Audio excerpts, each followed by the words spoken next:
Okay guys, welcome to my cooking show. Today I'm going to make banana pudding. Banana pudding is basically just a vanilla custard, stovetop custard, egg custard, different names, and it is made with vanilla flavoring, and then you assemble it with the bananas. So we're going to start. I'm using the recipe that's right on the box of Nilla wafers, Nabisco Nilla wafers, and I'm going to use that recipe because it's tried and true. It's easy. You can find it. I will upload it, and it's pretty easy to make. You just have to be patient. So first thing I'm going to do is I have my induction cooktop there, and it's working, and I'm using this size pot because it's the one that works with the induction cooktop. The other thing is you don't want to use too small of a pot because it'll boil over. Okay. So the first thing I'm going to do is I have my ingredients. I have my milk, I have my sugar, I have flour for my thickening. You can use cornstarch. I have my eggs, and that's basically it, and my bananas and my wafers. Okay, so it says take 1/2 cup of sugar and flour and salt in the double boiler. Now I'm not using a double boiler. A double boiler is when you have a pot with water and you put another pot over it. But we're going to do it this way. So we're going to put 1/2 cup of sugar. Now I'm going to have to watch and make sure my pot doesn't get too hot. Oh, I forgot. I need to preheat my oven because I'm actually going to bake this at 350 for a few minutes to brown the meringue that I'm going to show you how to make. So let's go over here. We're going to hit bake, and we're going to hit start. So that's going. By the time I'm done, the oven will be, you can hear that ping whenever I pick my pot up. I'm going to put my sugar, my flour. It's 1/3 cup of flour. Different recipes have different amounts, of course. A pinch of salt, which is basically 1/8 of a teaspoon. And since I don't have 1/8 of a teaspoon, you always pour your salt away. I'm going to literally do a pinch. You use either a wooden spoon or a rubber spatula to start stirring it. I like the rubber spatula because it gets around the edges, and when you start cooking, you can scorch the edges pretty easily. So I'm going to stir that together. The next thing it says to do is blend in 3 egg yolks. Now I have my 2 egg yolks here, but I want to show you how to separate. I'm using an egg separator. We're not going to get fancy today and use all the different kinds of ways of separating an egg. I just want to show you the basics. And you'll notice that I'm saving the egg whites. We're only using the egg yolks. And so I'm going to very carefully open my egg over the egg separator. Kind of tap it a few times. So that the egg white comes out, and very carefully put my egg yolk over there, and then I'm going to save my egg whites for later. We're going to make the meringue. I am going to add my milk to my egg yolks. This is 2 cups of, I'm actually using 1/2 and 1/2, which is a little higher in fat, if you remember. I'll stir this because see, look at it, it's starting to get caramelized and melt. And I'm just going to whisk my egg yolks here. Let's see, I'm making a big mess. And then I'm going to pour this in here. And you want to stir, stir, stir. Make sure your egg yolks are cracked and blended. Get all that. Now stir, stir, stir. Stir, stir, stir. Make sure everything is blended. If you want to, you could actually use a whisk to mix it up. So all that sugar melts and dissolves into your mixture. This is going to take about 10 minutes to do this, to let it cook until it thickens. I'm actually going to switch over to a whisk for a second or two and whisk it. Remember, stirring keeps the scum formation from forming on top of the pudding, and it keeps it from scorching on the bottom. I'm on a medium heat, medium-low heat, so there's low, medium low, medium high, high. And I'm on the medium low. And you want to kind of check it to make sure nothing's scorching on the bottom. And you're going to stir this until it coats your spoon, until it thickens, until you feel a drag on your spoon or whisk or whatever you're using. So we're going to stir, stir, stir. You can see the bubbles forming from the stirring because it's adding air, it's aerating it. And we'll be back in a couple minutes here.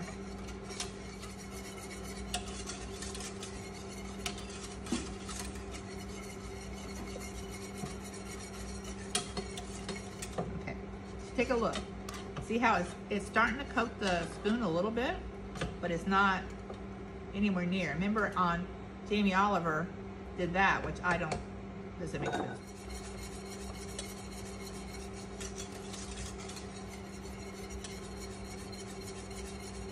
Feel the drag on the whisk, meaning that I can feel the thickness. I can feel like that it's thicker than it was, it's thickening, and I can feel the drag on my spoon. I don't know how to explain it, but like think about like stirring water versus a gravy. You can kind of feel, if you can look at it, see, it's starting to get thicker. I'm actually gonna turn the heat down just a little bit. Let me show you. Okay, so I have my spatula here. I'm gonna make sure I have all my little bits in the corner. It's starting to boil. I don't want it to boil. And if I hold my spoon up, can you see the coating? And if Jamie Oliver said, if you do this, okay. We're gonna turn it off now because it's pretty thick. It's fairly thick. Now remember, this is it'll thicken up as it cools. And after you take it off the heat, I'll move this aside for a second. Now you're gonna stir in your vanilla, and your vanilla is half a teaspoon. And I actually got the good vanilla, not the fake vanilla, because when you're making these kind of things, it's one of the times to splurge. Now, a lot of the videos that you watched actually used vanilla beans. Well, those little things are expensive, and I would not put vanilla beans in my banana pudding because the banana flavor is going to override it. But a good vanilla is worth it. Vanilla is one of those things that smells so good, and it's so good with sugar that you want to like put more, but don't. We're gonna stir this, and you can see it's already gotten thick like pudding. Okay guys, here I am. So I have my a little glass baking dish. I like to do it in glass. You could do it anything you want. I like the glass because you can see the pudding. Not everyone bakes their banana pudding. Some people, I bake it just to brown the meringue. And in fact, my mom didn't bake it. She just broiled the meringue. And all the baking does is cooks that little, it makes the bananas a little softer. So, and slice your bananas just like this. Slicing means even pieces. Even pieces. I cut them out because you don't want it to look bad on your pudding. And I'm gonna use these vanilla wafers. These are an off-brand, this is Publix. And Publix also has a recipe, but it's not my recipe. So we're not using that one. We're using the one on the airtight container bag. And we're gonna first put a layer of the vanilla wafers on the bottom. You can use the broken pieces for this part. It doesn't really matter. You just want a layer.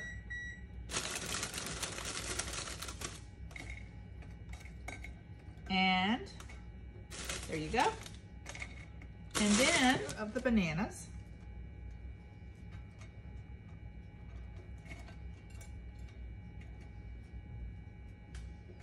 One layer of vanilla wafers. And now I'm going to actually get a bigger spoon or a ladle or whatever.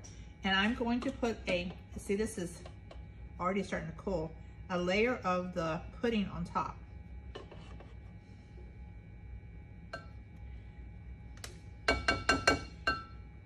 Actually, when I do this at home, I hate to tell you this, but I make a double recipe because I like the pudding.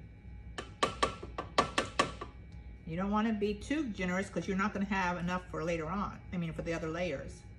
So you spread it on, and then you put another layer of vanilla wafers. Again, now this time you're going to be a little more careful because they'll stick on the pudding, and so it really doesn't matter. And that's the good part of the vanilla wafers. And now you're going to put another layer, generous layer of bananas. I like bananas. Okay, and then guess what? You put another layer of pudding. This pudding is, I think because I used half and half, it's thicker than I usually see it. And again, you don't want to use it all, so you're going to leave enough for the top layer. And you're going to take your spatula and spread it out.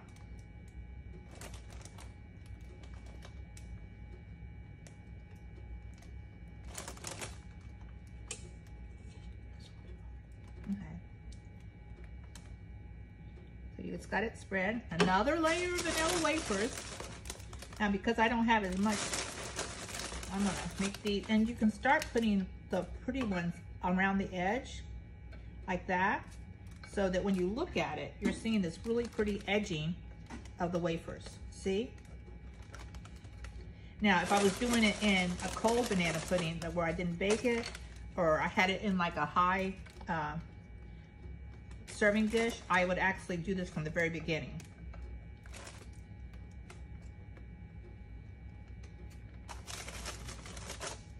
Not quite as thick on the top, I think, because you don't want it to be dry or anything there. And then we're going to put the final bananas. The final layer of bananas. It's knock. Do I know where my students are? You're watching me on YouTube, right? Now, like I said, I did 6 bananas. So I'm probably putting more bananas than you really have to, but I'm not gonna let them go bad. Now bananas will brown when they get oxidized. The only way to keep them from browning is like tossing lemon juice or something like that. Lemon juice, orange juice on top of them. So we've got to get them covered. Like I said, the top layer, I don't cover it as thick. Kind of judge how my pudding is to see if I have enough to cover it well. Okay, so then, I'll wash my hands. My hands are slimy.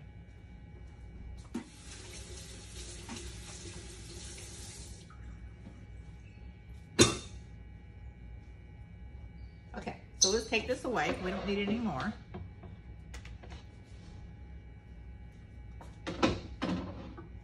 And I'm going to take this final bit of pudding here. My pudding usually is not quite this thick, and I know I didn't overcook it, so it must be the fact that I use more of a heavier, so whole milk is fine for making pudding.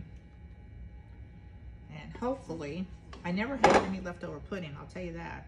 I use every drop of it for the assembly here.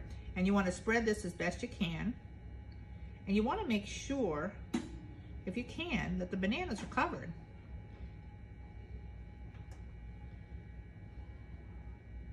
Or half and half, sorry. Heavy cream would make it really too thick.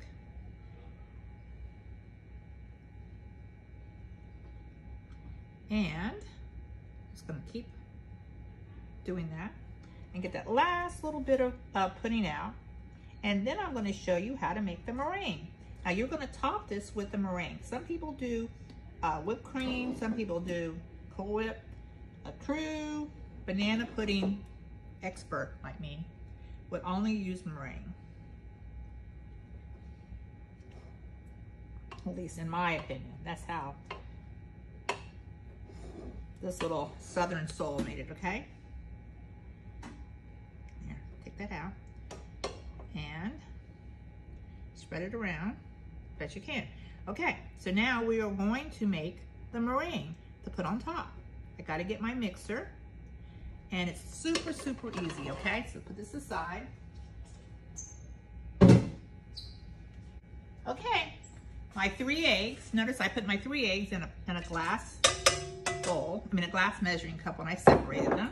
I am going to put 1/4 cup of sugar. 1/4 cup of sugar. Now the recipe called for 3/4 of a sugar divided, so I put 1/2 cup in the pudding, and the other 1/4 is going to go in the eggs. Okay, and you can put cream of tartar if you want to make them a little more fluffy, stable. I use the word stable. So let's see how we do this. Can you see? We're going to do it on high, and I'm just going to let it go for a second.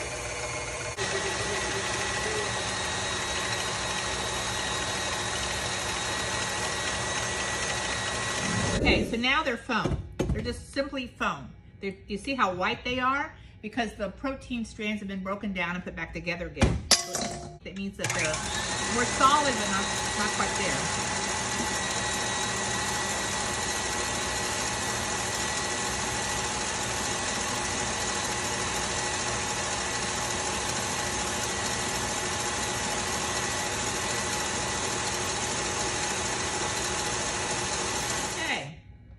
Now they are a nice firm peak. They're not, if I keep whipping them, they would break down and become watery and not very pleasant. So we're gonna just take it right here for the sake of my sanity and time. I'll put this over here so it doesn't drip all over the plate.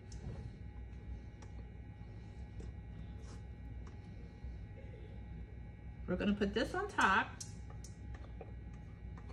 and we're gonna spread it around where everything is sealed. This is kind of like they make Bake Alaska. They use the same concept. They insulate it with the meringue. See? Excuse me, the pudding and the bananas are sealed in there.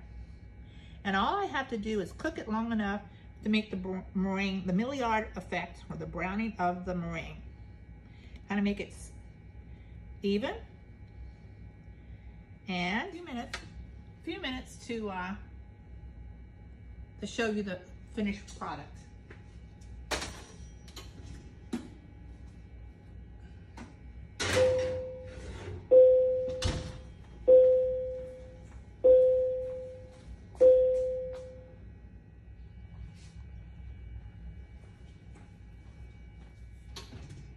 And I'm going to take out my banana pudding.